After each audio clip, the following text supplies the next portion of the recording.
जय जय रघुवीर समर्थ शुभा सारिके पूर्ण वैराग्य जाते अशेषा परिज्ञान योगेश्वराते नवे वाल्मिका सारिका मान्य ऐसा नमस्कार माझा सद्गुरु रामदासा जय जय रघुवीर समर्थ. यूट्यूब चॅनलवरून मी सुरेश तोफानेवाले सर्व आदरणीय श्रोतांना नमस्कार, विनम्र अभिवादन. आज शनिवार दिनांक 16 मे. मित्रांनो, रामायणातील एक प्रसंग आहे. श्रीराम रावणवध करून अयोध्येस परत आले आणि अयोध्येत आल्यावर श्रीराम प्रथम कैकेयी मातेच्या महालात जातात, त्यांना नमस्कार करतात व त्यांची विचारपूस करतात.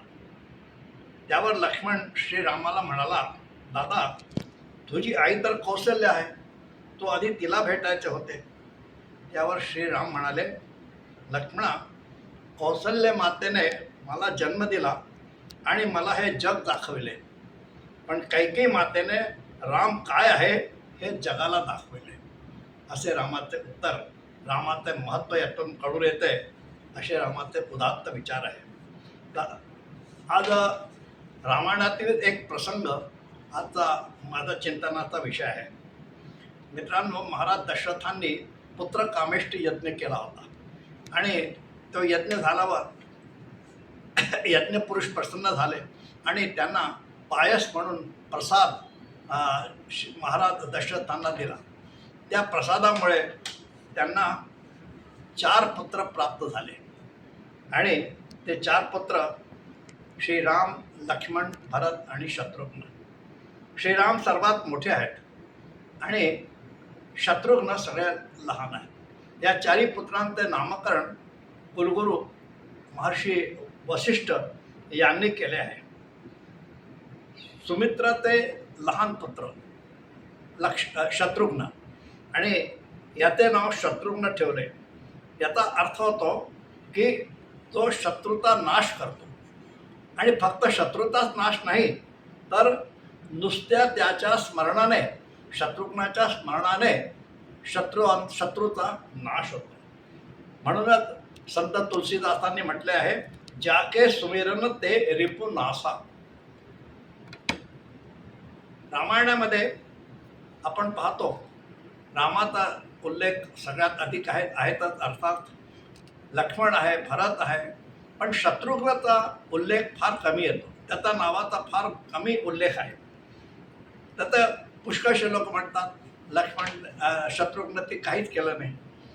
पण शत्रुघ्न काय आहे, शत्रुघ्नाचं चरित्र काय आहे, किती गंभीर आहे आणि त्याचा त्याग किती आहे, ते आज आपण थोडंसं याच्यात बघणार आहोत. लक्ष्मण जो आहे तो रामाची सावली आहे. 14 वर्षे राम वनात आहे आणि लक्ष्मण मनामध्ये त्याच्या सोबत आहे. भरत 14 वर्ष अयोध्येच्या बाजूस नंदीग्राम आहे, त्या नंदीग्रामामध्ये रामाचा पादुका घेऊन 14 वर्ष तिथे राहतो आहे, पादुकाची सेवा करतो आहे आणि असा तो प्रसंग आहे. भक्तिशास्त्राच्या अनुसार 4 प्रकारचे शत्रू असतात: काम, क्रोध, मोह, लोभ म्हणजे आणि अहंकार. हे 4 प्रकारचे शत्रू आहेत आणि सर्वांना हे शत्रू जे आहेत भयंकर शत्रू आहेत. या सर्वात मोठा शत्रू जो कोणता असेल तो आहे अहंकार. एक वेळ कामी माणूस असेल, क्रोधी माणूस असेल, लोभी माणूस असेल, त्याला एक वेळ पश्चाताप होऊ शकतो, पण अहंकारी माणूस जो असेल त्याला कधीच पश्चाताप होत नाही. हा शत्रू असा आहे, खूप चिवट शत्रू आहे, कधी सुटतच नाही आणि सर्वांना, लहान असो, मोठा असो, राजा असो, रंक असो, कोण असो, सगळ्यांना हा धरून असतो. अशा प्रकारचे हा अहंकार आहे. म्हणजे साधू असतो, तो संन्यासी होऊन जातो एक माणूस, पण त्याचा संन्यास घेतला म्हणून त्याला अहंकार राहतो. माझे भगवे वस्त्र आहेत त्याचा अहंकार असतो, रुद्राक्षी माळा गळ्यात घालतो, हातात घालतो, त्याचा अहंकार असतो. असा आणि इतकंच नाही, मला अहंकार नाही याचा पण अहंकार असतो. अशा प्रकारे हा अहंकार भयंकर शत्रू आहे. आणि शत्रुघ्न याला हे 4ही शत्रू जे आहेत ते सगळे दूर आहेत. समाजात दोन प्रकारचे लोक असतात. एक असा असतो की समाजामध्ये काम करतो आणि पुढे पुढे असतो. त्याला वाटतं की माझी प्रसिद्धी झाली पाहिजे, माझं नाव झालं पाहिजे. कोणत्याही संस्थेमध्ये जे दोन प्रकारचे कार्यकर्ता असतात, जे पुढे पुढे असतात आणि एक कार्यकर्ता असतो जो पडद्यामागे असतो, पण तो काम खूप करत असतो, निष्ठेने काम करत असतो, पण त्याला प्रसिद्धी नको असते. तो कधी कॅमेरासमोर येत नाही, कधी नेत्यांसमोर येत नाही. अशा प्रकारे तो चुपचाप काम करणारा कर्मचारी कार्यकर्ता जो आहे. त्याचप्रमाणे शत्रुघ्नचं चरित्र आहे. शत्रुघ्न कधीही समोर नाही आणि अशा प्रकारे तो कधी मंचवर येत नाही, कधी फोटोची त्याला काळजी नाही, काही नाही. म्हणजे राम लक्ष्मण 14 वर्ष वनात आहे आणि भरत नंदीग्रामात आहे.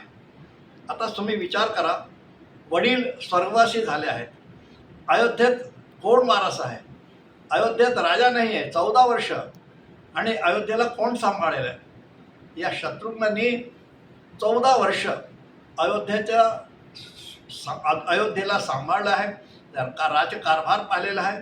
अरे, कोणत्याही राज्यामध्ये राजा नसला, वारस नसला, तर शेजारचे शत्रू त्याच्यावर आक्रमण करतात. तर अशा प्रकारची पण भीती असते. पण शत्रुघ्नांनी 14 वर्ष राज्य सांभाळलेलं आहे आणि नुसतं राज्य सांभाळलं नाही, त्या घराण्यामध्ये 6 महिला ज्या आहेत त्यांचं पण संरक्षण केलं आहे, त्यांना पण सांभाळलं आहे.